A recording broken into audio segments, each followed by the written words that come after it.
Está no ar mais uma edição do 360. 1958, o ano em que o Pelotas desafiou gigantes. Este é o título do livro lançado recentemente pelo nosso convidado de hoje, o jornalista, escritor e empresário Clécio Santos, que vai conversar conosco sobre esta obra que retrata Pelotas e região para além do futebol. Eu sou o Alexandre e este é o podcast 360.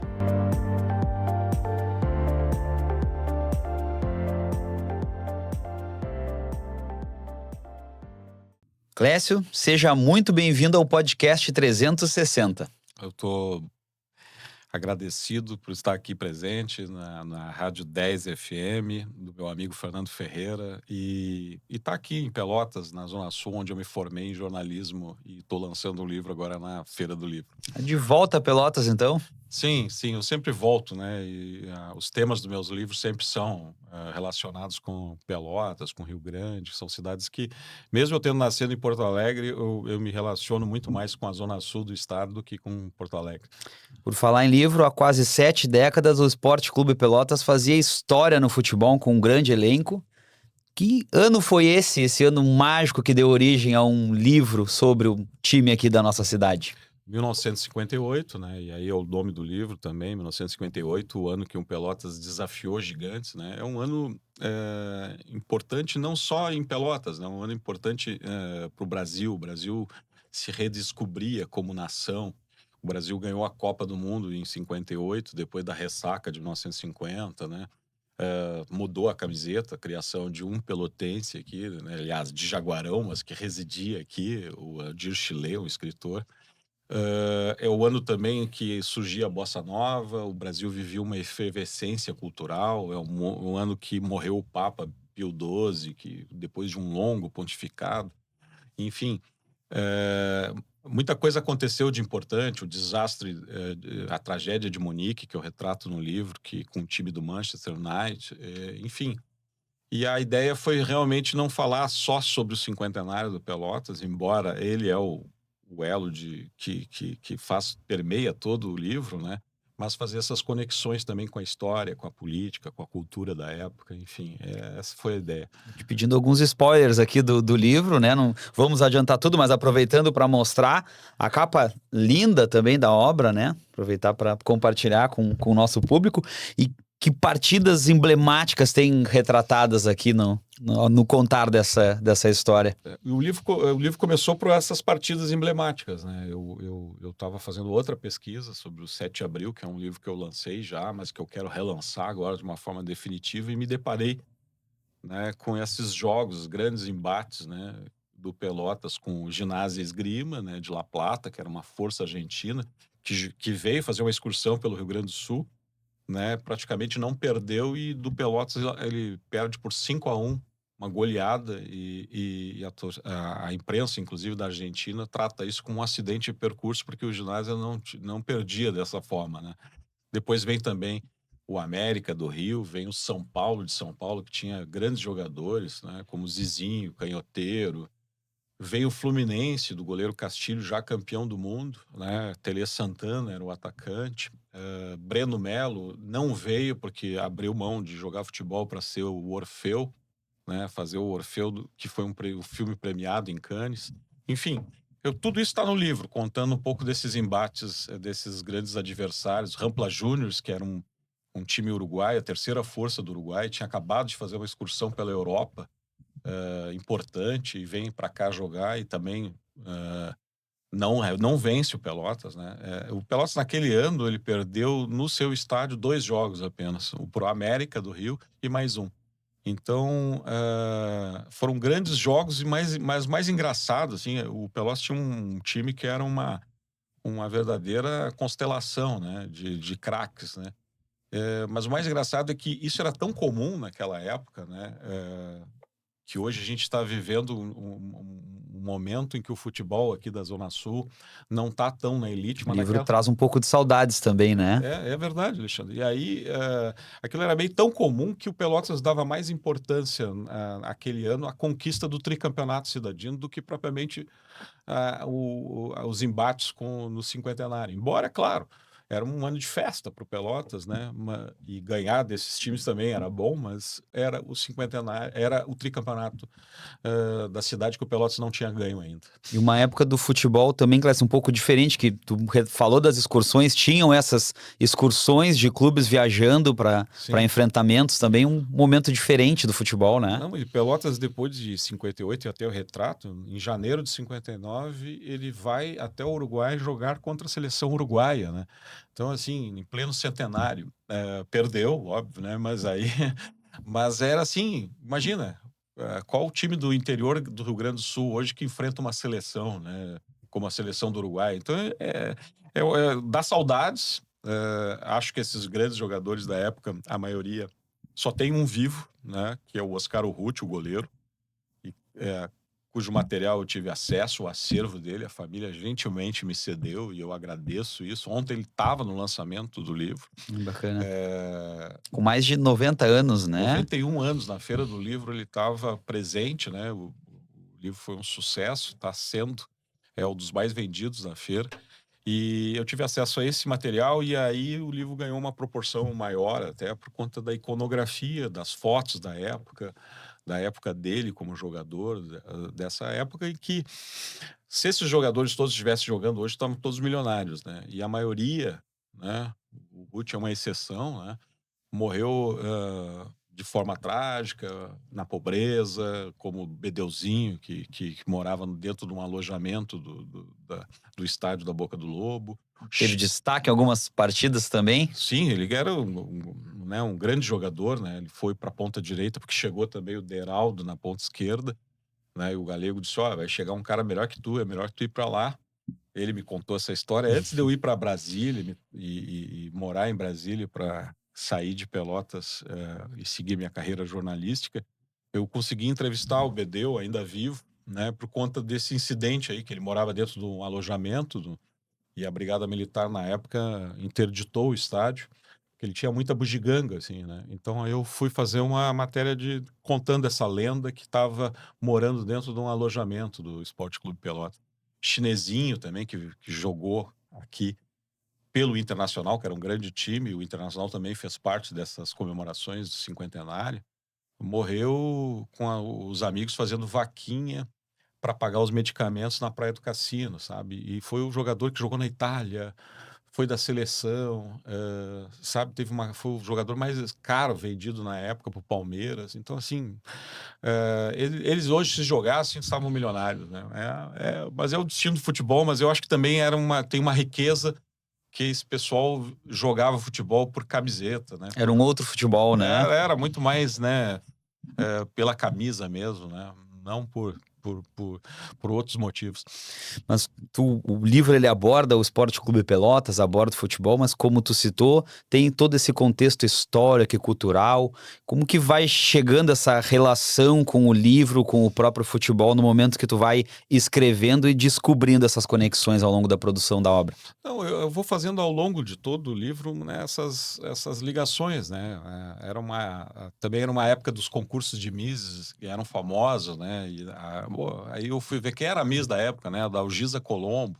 Fazia um sucesso danado. Então, enquanto o Garrincha fazia um sucesso danado com as suas pernas tortas em 1958, a Dalgisa fazia sucesso por causa das suas pernas, que ela usou óleo Johnson em vez de para reluzir ainda mais as suas pernas no concurso de beleza. Então, essas historinhas assim da época eu gosto de contar com detalhes e eu acho que enriquece, né? Transporta o leitor para uma época, não só para aquele jogo, mas também para saber o que as pessoas estavam vivendo naquela época, né? Os campeões do mundo de 58 tiveram aqui, depois de serem campeões, né? E fizeram um desfile, né, pelas ruas de Pelotas, foram no estádio da Boca do Lobo, teve um jogo festivo para saudar os jogadores, enfim. Isso, tu imagina isso hoje? Não, Um né? outro momento, né? Então, assim, as pessoas escutaram os jogos da Copa do Mundo de 58 pelo rádio, né? E saíam para comemorar aqui na 15, aqui perto do estúdio da 10 FM, as conquistas do Brasil lá na Suécia. Então, isso tudo eu transporto para aí. A ideia é essa, que o leitor, né, pegue uma nave do tempo e vá para 1958 e viva aquele momento Não só do Pelotas, mas do Brasil inteiro. Tem um jogo em particular do Pelotas contra o Fluminense, que, como tu citou há pouco também, o Fluminense tinha um goleiro recentemente campeão do mundo, né? Também tem Sim, o Castilho, né? E uma partida bem particular. foi o primeiro goleiro a usar luvas, né? Na época não se usava luvas, né? E ele trouxe umas luvas de borracha da Europa. Ele foi o primeiro goleiro a usar, né? E é engraçado que tem na revista de esportes assim, uma crônica do que depois virou ministro, virou senador, o Carlos Chiarelli, que na época era um repórter e entrevistou o Castilho. Então eu também conto isso, né? O senador que foi eloquente, foi o grande ministro, ele então repórter, entrevista o Castilho quando chega em Pelotas e fica hospedado no antigo Hotel Paris. Aproveitar para te perguntar, então, tem essa figura que é o Chiarelli, tem o Chile que tu já comentasse, tem referência ao Caringe também, como é que surgem essas figuras em meio à obra? Tem. O Chile é um troço até, né, todo mundo sabe, né, que ele criou a camisa canarinho, né, e ele não dava muita importância a isso, até um jornalista inglês fazer uma obra e ressaltar, cara, tu criou, né, um símbolo, né, nacional, né, e ele começou a se dar conta disso depois, já a partir da Copa de 2002, e eu já estava em Brasília, eu meio que me comunicava muito com ele na época. Mas o que eu achei engraçado e curioso dessa época foi que eu, vasculhando ali o Jornal da Opinião Pública, eu conheço um chileno ali, caricaturista, chargista. Ele praticamente desenhou todos os jogadores da Copa de 58, né? O Vavá, Pelé, Garrincha, tem charges dele no jornal. E até mesmo os jogos, os confrontos do Pelotas com o Brapel, ele desenhava, né? E fazia essas brincadeiras. Então, essa parte chilena caricaturista, eu trago justamente com as charges dele, que para mim também foi uma novidade, assim como curioso, né, pesquisador e jornalista, eu achei uma curiosidade bacana. E o Caringe foi quem cunhou, né, quem desenhou as moedas do cinquentenário, né. Então as moedas tinham 3 versões, né, de ouro, prata e bronze, cunhadas pelo grande escultor, né, escultor do Laçador, mas ele fez também o desenho das moedas que são raríssimas hoje, né? Eu tenho uma, né? Consegui num leilão depois de muito Que tempo, legal. mas elas são disputadas aí. Quem tem medalha dessa época, dos seus pais, guarda com o maior carinho isso. E essa riqueza de histórias e de relatos, Clécio, como é esse trabalho de pesquisa, de busca por informações que tu teve que fazer para conseguir alcançar uma obra deste patamar com essa riqueza de conteúdo? Eu fui jornalista, né, a minha vida inteira, né? Então eu sempre gostei de contar a história, né? Mas hoje eu lidero um grupo de comunicação, que é uma agência, a Hold Impact, são 6 empresas, né? Que a gente tem escritórios em quase todo o país, né? Mais de 400 colaboradores. Então, assim, eu sou CEO dessa empresa, né? Que hoje é um dos grupos mais importantes do país de comunicação, na área de assessoria, digital, live marketing digital, publicidade, enfim. E a hora que eu consigo, sabe, é o meu hobby escrever e sair um pouco da atividade empresarial é na hora que eu pesquiso, mais até do que escrever. Escrever, eu consigo escrever bem rápido até os livros. Eu, normalmente demora só 3 meses depois que a pesquisa está concluída. Aí eu mergulho. Quando eu tenho todo o livro na minha cabeça, eu consigo escrever rapidamente. Mas a parte de pesquisa é que eu mais curto, né? De vasculhar jornais antigos, fotos. Tem toda uma busca, né, por documentos, por Eu sou, relatos mais a minha mulher me antigos. odeia, né, no início, mas eu sou um bibliófilo, eu tenho mais de 5.000 livros, eu coleciono fotografias antigas, postais, minha mãe tinha uma coleção de postais que eu herdei dela, então, assim, muitos do material ali, o chinesinho, por exemplo, a foto dele é uma figurinha que eu comprei antes mesmo de pensar em fazer esse livro, mas Já tinha o material em casa? é porque eu gosto da história do Rio Grandense, eu sou torcedor do Rio Grandense, sou conselheiro do Rio Grandense e sou conselheiro do Pelotas. Então eu tinha comprado assim, porque eu vi num leilão, eu disse, é o chinesinho, vou guardar.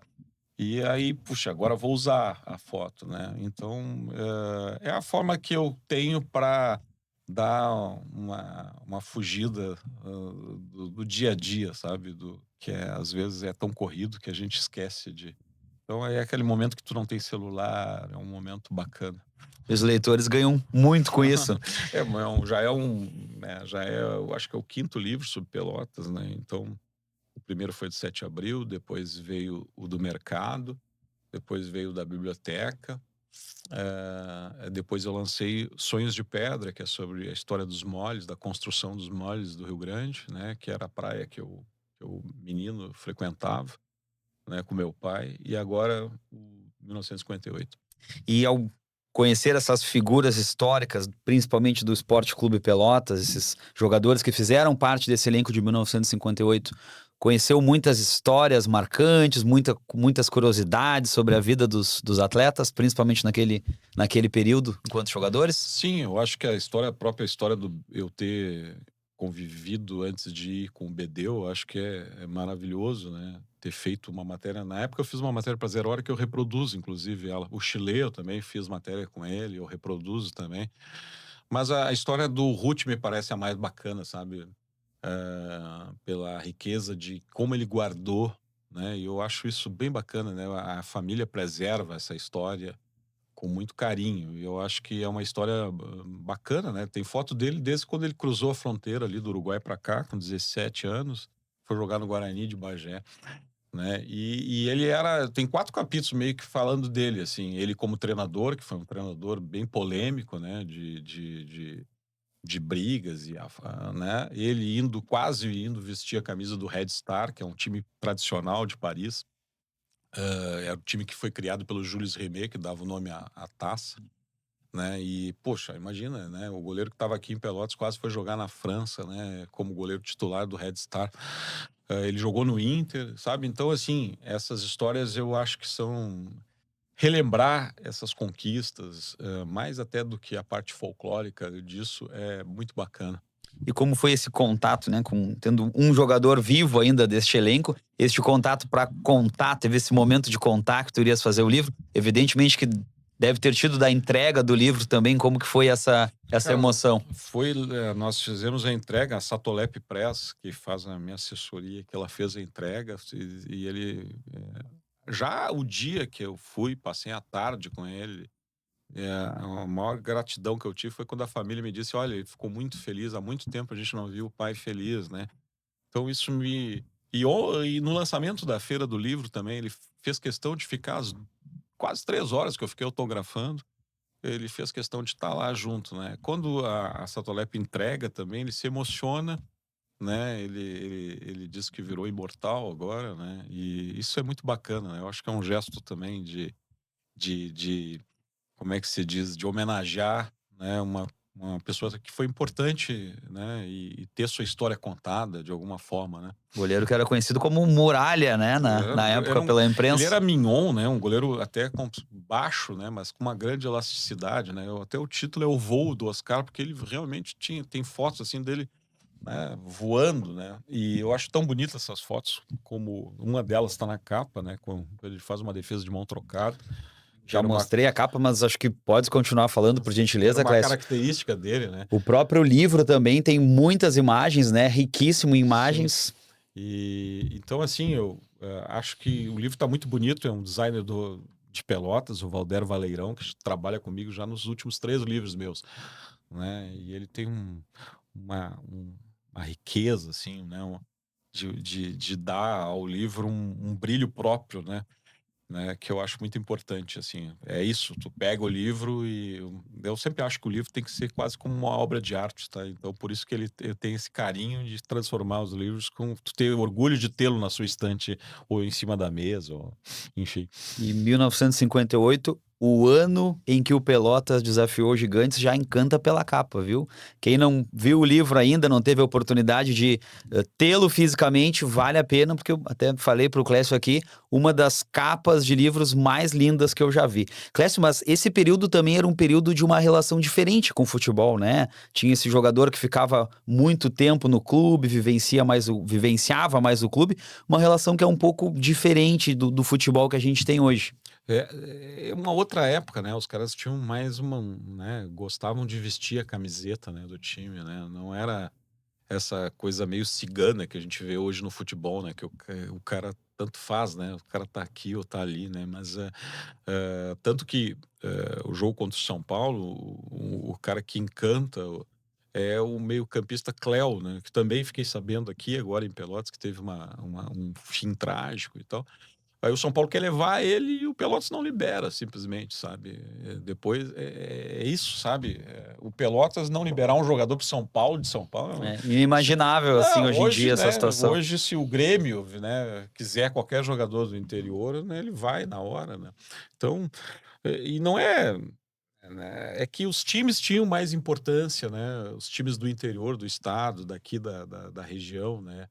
De Rio Grande, de Pelotas, eles tinham uma dimensão maior, né? E o futebol não era essa mercadoria, talvez que seja hoje, né? Né, esse show business, né? Que é que não é condenável, mas É uma né, relação diferente, né? eu acho que naquela época era mais mágico, mais lúdico até, mais bonito de se ver e sentir o futebol, né? Às vezes hoje a gente tem um jogador que nem estreou no time profissional e já tá vendido pra Europa, né? É verdade, isso é hoje muito comum, né? Então, enfim, eu acho que tomara que eu queria que também o livro reacendesse um pouco esses tempos de glória, né, dos times daqui da região, né? Não só do Pelotas, mas eu acho que também do Brasil, do Farroupilha, dos times de Rio Grande, que eu gosto também muito, né, que eles né, voltem a ser aquilo que eles foram de importante para a cidade, com a conexão que eles têm, porque tem muito torcedor realmente, são apaixonados, né, e que querem ver os seus times, né, vitoriosos como eram no passado. A gente sempre escuta falar, principalmente pela imprensa do centro do nosso estado, da região metropolitana, que Pelotas tem uma relação diferente com o futebol. Pelotas, Rio Grande também, com essa cultura de torcer para os times da nossa cidade, de abraçar os times da nossa cidade, né? O que tu pôde conhecer dessa cultura também um pouco ao elaborar o livro? Eu já conheci essa cultura quando eu vim trabalhar aqui, né? Na época eu comecei a trabalhar na Zero Hora, no Diário da Manhã, depois fui para o Diário Popular, jornais que nem existem mais, né? Fisicamente, né? Acho que o Diário da Manhã existe online. E para Zero Hora, né? Então eu conheci um pouco dessa cultura. Eu até, né? Os torcedores do Brasil não admitem, né? Por exemplo, torcer para a dupla Grenal, né? E agora é ruim, né? Que hoje o Campeonato Gaúcho ele é resumido a Porto Alegre e times da Serra, né? Não, a Zona Sul não está representada, nem a Fronteira. Bagé também tinha 2 times importantes. A maioria foi campeão gaúcho, em algum momento foi. Né, e se perdeu essa história, né? Então eu também retrato um pouco da história do Pelotas, do seu estádio mais antigo, de como surgiu o nome da Boca do Lobo, né? De quem, como fundou, da conquista do Campeonato Gaúcho de 1930. Eu trago um pouco também dessa história para mostrar que, né? Hoje Pelotas tem mais de 100 anos, né? Mas, em especial, esse ano do cinquentenário, de 1958, foi um ano maravilhoso, assim, em termos de riqueza de detalhes para contar num livro. Também recebestes um reconhecimento da Academia Brasileira de Letras, como que é poder contribuir com a literatura do país, além de receber o reconhecimento em si, claro, mas contribuir com a leitura, com a literatura aí nacional. Nós atendemos, né? A minha agência atende a Academia Brasileira de Letras, né? De forma pro bono, né? E foi uma relação bacana, foi um desafio, né? Que a gente teve de trazer, de trazer o jovem a curtir, a cultuar a Academia Brasileira de Letras, que era assim, né? Um ambiente muito mais sisudo, né? Vamos supor. E esse foi o desafio, né? Com as redes digitais hoje, uma nova linguagem, transportar a academia para uma coisa mais popular. Claro que a academia também ajudou, né, ao escolher imortais como Fernanda Montenegro, Gilberto Gil, Krenar, um indígena, né, pela primeira vez. Isso ajudou. Mas o trabalho que a gente fez foi muito bacana. E o Nizam Guanais tinha ganho essa distinção também por uma contribuição dele, que é um grande publicitário, por uma campanha que ele criou para a BL. Eu disse, um dia eu quero ganhar isso, né?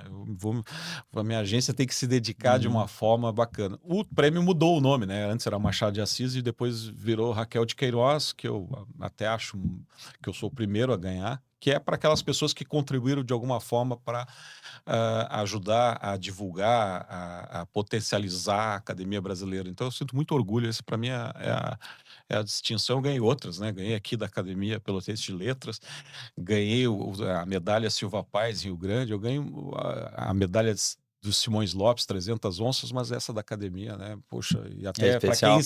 para quem escreve livros, né? Ser homenageado pela academia com uma medalha, a maior distinção deles, para mim foi uma honra muito grande. E eu nem acreditei quando me ligaram dizendo que eu tinha sido um dos escolhidos, né? Na verdade, fui eu e mais duas pessoas. Cada ano são 3 premiados e eu fui o primeiro quando ela mudou de nome, deixou de ser medalha Machado de Assis para ser medalha Raquel de Queiroz. Quais são os desafios que tu identificas que a gente tem hoje para incentivar, fomentar mais a leitura do nosso país? E o próprio desafio do livro físico, que ainda sobrevive, tem uma certa importância e admiração de muitas pessoas que ainda apreciam a leitura no livro físico diante desse avanço digital cada vez maior nas nossas vidas. Para minha surpresa, eu fui numa reunião, né, com a Globo, e eles me mostraram uma pesquisa que, né, a literatura cresce principalmente infanto-juvenil, né? Então isso nos dá um certo otimismo, né, que essa geração nova ela está lendo, né? E o crescimento dessa tipo de literatura comparado com as outras mostra justamente que eu acho que o livro que todo mundo dizia que ia acabar, né? E não vai acabar tão cedo. A nossa empresa está comprando uma editora em Porto Alegre que se chama Brasa, vai ganhar agora dia 10 de dezembro o prêmio no HQ Mix como melhor editora de quadrinhos do país. E ela fica De quadrinhos. e ela fica em Porto Alegre, é uma editora um talento assim gigantesco e ela vai ser incorporada agora ao nosso grupo, a Rodo Impacto, e já com esse prêmio de melhor editora do ano no Oscar dos quadrinhos. E eu vou lançar um livro ano que vem, junto com um quadrinista aqui de Pelotas, que é professor da universidade, o Mau Mau, e se chama Terror nas Dunas, em quadrinhos, que é a história daquele serial killer do cassino que assombrou a população de lá. Em 1999, eu cobri como repórter e eu achei que aquela história em quadrinhos, ela ganharia uma outra dimensão, né? Já tem até 2 produtoras interessadas em transformar numa minissérie, que agora está muito na moda. Então, Sim. eu vejo isso. Eu acho que o livro não é só isso, né? Eu acho que o livro pode se transformar, ele ir para as redes, ele virar um podcast, né? Eu acho que tem toda essa linguagem hoje que ela se soma, né? De Se alguma forma, adapta. e você vai ter conhecimento do livro, talvez pelo podcast daqui, né? Tu vai saber um pouco do livro, né? Escutando na rádio. Então, assim, eu acho que hoje existe vários canais de comunicação que não só o livro, mas que ajudam a perpetuar a literatura, o gosto pela literatura. Podemos ir complementando também, Exatamente. engrandecendo ainda mais o livro. Exatamente. Eu acho que tudo se soma, né? E eu acho que eu não... há muito tempo, né? Eu praticamente não gosto de ler livro digital. Eu tenho que pegar ele fisicamente, né? E eu sou um colecionador de livros, né? De obras raras, de primeiras edições do Simões Lopes. Eu gosto de ter isso. Então, mas eu sei que é raro, né? Mas, enfim, eu acho que eu gosto do ambiente de biblioteca também. Eu faço questão de fazer parte do conselho da biblioteca, que esse ano está comemorando 150 anos, né? E as comemorações que eram para ter acontecido não foram por um bom motivo, né? Ela está em reforma, né? E que tomara que ela consiga se reerguer de uma outra forma, né? Ganhou um recurso importante para reabrir suas portas ano que vem. Então, assim, acho que a Biblioteca de Rio Grande também é a mais antiga do estado. É importante preservar esses lugares, né? E toda vez que eu vou pesquisar lá, eu vejo muitos jovens dentro da biblioteca. Interessante. Então, assim, eu acho que essa geração nova, né, que não... E já tem até estudos sobre isso, né? Elas não curtem mais balada, é pouco, né? Mudança de hábitos, de comportamentos surpreendentes, né? Viraram cafeterias com literatura. Tem uma mudança de hábito dessa nova geração, né? Geração Z, que é bem interessante de se observar, assim, e a gente tem cuidado bastante disso, porque eu particularmente tenho na minha empresa 400 colaboradores, grande parte, maioria da geração Z. Então, conviver com eles também faz parte ver esses novos hábitos. Temos novas gerações convivendo no mercado de trabalho agora, né? Não, Como e que já bom, né? tínhamos antes, mas temos muitas mudanças agora. Não, o jornalismo que eu fiz na minha época, né, não é mais o mesmo, né? Hoje eu lidero 400 profissionais que são 40 designers, videomakers, é uma outra geração, né, que eu curto bastante e acho que hoje o profissional, né, de comunicação ele tem que ser realmente 360, como é o nome do É programa, verdade. né? Ele tem que a nossa empresa ela se orgulha de ser isso, né, de tu fornecer várias formas de se comunicar num raio de 360. Um amante da literatura, escritor, mas conta pra nós, qual o teu autor e o teu livro favorito, ou os teus livros favoritos, porque às vezes é difícil escolher algum, Não, aquela obra não, que mais te marcou. não, eu tenho um livro, né, que se chama Diabo no Corpo, do Raymond Radiguet, um escritor francês que morreu muito precocemente, morreu com 20 e poucos anos, né? Esse livro me marcou a minha geração, virou filme depois, e é o livro que mais me marcou, assim. Mas eu gosto de Simões Lopes, gosto de Aldir Chilé, né? Tem um escritor boliviano que vivia aqui, não sei se ainda está aqui, que é o José Rolfango Montes Banucci, foi prêmio Casa das Américas. Eu cheguei a conviver com ele aqui, morava em Pelotas, eu acho a literatura dele fantástica também. Então, assim, né, eu gosto de literatura latino-americana de uma forma geral, gosto de livros policiais, né, então eu gosto de ler vários livros ao mesmo tempo, então isso...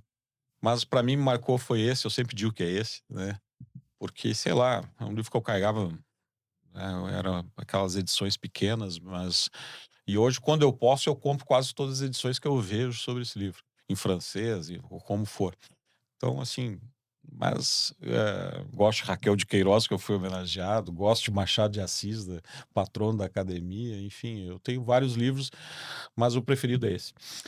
Clécio, e eu sei que a gente ainda está desfrutando dessa nova obra, tu falou que já está pensando em lançamentos futuros, mas tem algum outro livro que tu, além destes, com quadrinhos que tu comentastes, alguma outra obra que tu já está pensando em lançar? Ou algum tema que futuramente tu pense, aqui eu vou fazer um livro, né? Vou elaborar um livro a partir dessa temática ou desse assunto. Eu tenho vários projetos, tá?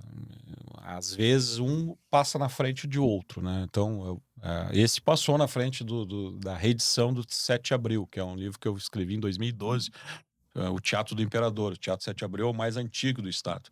E eu quero fazer uma edição definitiva, né? De lá para cá eu descobri muitas outras histórias e agora eu quero que não passe nada, quero fazer um livro definitivo sobre a história do 7 de Abril. Eu acho que eu pretendo lançar no que vem. Tem também do Leopoldo Gottuso, que é um pintor de Pelotas, que pintou até 96 anos. Tem o Museu de Arte Leopoldo Gottuso aqui em Pelotas. Eu tenho colecionado várias obras dele, né? Já tenho mais de 40 quadros do Gottuso, porque eu quero fazer uma obra né, sobre o Gottuso. Mas esse é um trabalho que eu acho que exige mais fôlego e mais tempo, e eu tô até adiando bastante vezes ele. Sim, enfim, tem, né, eu acho que o Cassino, como maior praia do mundo, merece também um livro. Vamos ver, mas eu vou me concentrar no que vem, no Terror nas Dunas, né, que a gente vai lançar pela Brasa. Acho que vai ser um sucesso, porque acho que o terror, às vezes, quando eu conheci o editor, o Lobo, eu disse, cara, é uma forma de amenizar, talvez, né? E ele não, cara. Às vezes o quadrinho ele é mais aterrorizante do que qualquer outro meio. E eu tô me dando conta que, pela construção dos personagens, como o Amal tá desenhando, e ele vai ficar um livro pesado, assim, mas que é uma história nova que a gente vai contar de uma outra forma. E o livro de 7 de Abril, acho que com certeza, ano que vem, eu pretendo ver se eu termino essa reedição. Maravilha. Clécio Santos, muito obrigado por participar do 360 e nos oportunizar essa viagem pelo tempo e por algumas obras e já saber de outras histórias que estão por vir que os leitores também vão poder acompanhar. Alexandre, eu que agradeço, né? Gostei demais do nome, né? Podcast 360, acho que é esse, né? E muito obrigado de estar aqui. na Rádio 10 FM do meu amigo Fernando Ferreira. Muito obrigado.